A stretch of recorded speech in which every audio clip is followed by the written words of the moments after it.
Hello and welcome to the Powerful Personal Brand Podcast, where we help and inspire you to build a great personal brand to increase your visibility and authority. I am your host, Claire Bond, and on today's episode, I'm so excited to be joined by Dr. Michael Gerharz. They're like 3 tips maybe you could give that someone can do if they want to kind of know whether they're actually kind of expressing themselves in a clear manner. Yeah, I think that the most important thing that you can do is understand that you're not communicating for yourself, but for the others. You know already what you're talking about. So the point of you communicating is that someone gets your point. Mm-hmm. So the most important test for you to find out whether you have a clear message and a clear storyline is to ask yourself one simple question. What would an audience member, or let's say a reader of your blog, say and reply when someone asks them, so what did you learn from that piece? And the thing to appreciate is that that's never a 30-slide pitch. It's never a 1,000-word long blog post. It's always a short and concise answer in their own words using their language. Mm-hmm. And so unless you are not able to tell your story in a way that this is the result, you're basically delegating that task to your audience, to actually figure out what the point is. Yeah. And then the second thing that happens is that many people who are proud of the ideas that they develop and are really into their cause and believe that their cause is making a positive impact. They are deep into the details and they have struggled to actually focus on the most important parts. And so the default mode is that sort of, I'm going to tell you everything I know, and when I'm done, you're going to be convinced, which obviously often doesn't turn out the way that we hope it right. Yeah. And so I think a much better approach is to just do the opposite of that. Don't tell me everything. Tell me only one thing. And I mean, exactly one thing. And make it the one thing that makes me curious to want to hear the second thing. Mm-hmm.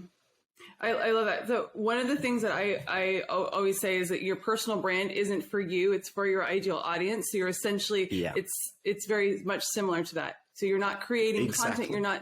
You're communicating based on what you know, but you're giving information that they need rather than what you want to tell them. Because maybe what you want to tell them isn't clear, but what they need to learn is distilled down into the basics. And that's actually the key to cracking the complexity of your idea, because there's so much things to say about your idea, and everything feels so important and so near and dear to your heart, and it hurts to leave this out and that.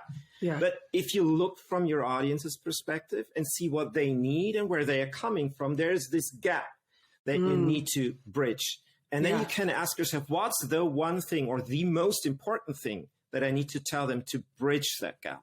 Mm-hmm. And that leads you to the next and the third. And so you only put into your story the things that your audience actually needs to make that leap, rather than everything that you know, which nobody's interested in, actually. Yeah.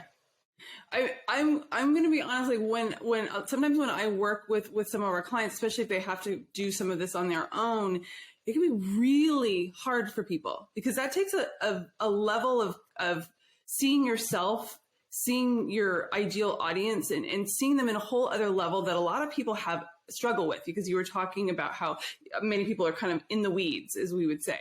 How can someone, do it for themselves? Like, do you have any tips for that? Because I know that it can be really hard for people to. Absolutely. Yeah. It hurts. I mean, these are things that I spend my whole waking hours with. Some entrepreneurs are from the first blink of their eyes in the morning until they fall asleep, they think about nothing else. And so now I have to let go of all these things that are so near and dear to my heart. And I think, in my experience, what really helps is to understand or refocus on, why am I doing these things? Mm-hmm. And often it turns out that you're not doing it for yourself. You're doing it because you see a better future, not for yourself, but for your team, for your company, for your customers, or maybe even for the world at large. And so when you switch that perspective and look not so much on shining a bright light on yourself and bracing yourself about all the great achievements that you've made, but actually focus on the change that you seek to make, then it becomes a lot easier to let go of the things that are necessary to craft the product or the company or the team, and look more to the result of why we're doing the things that we do. Yeah.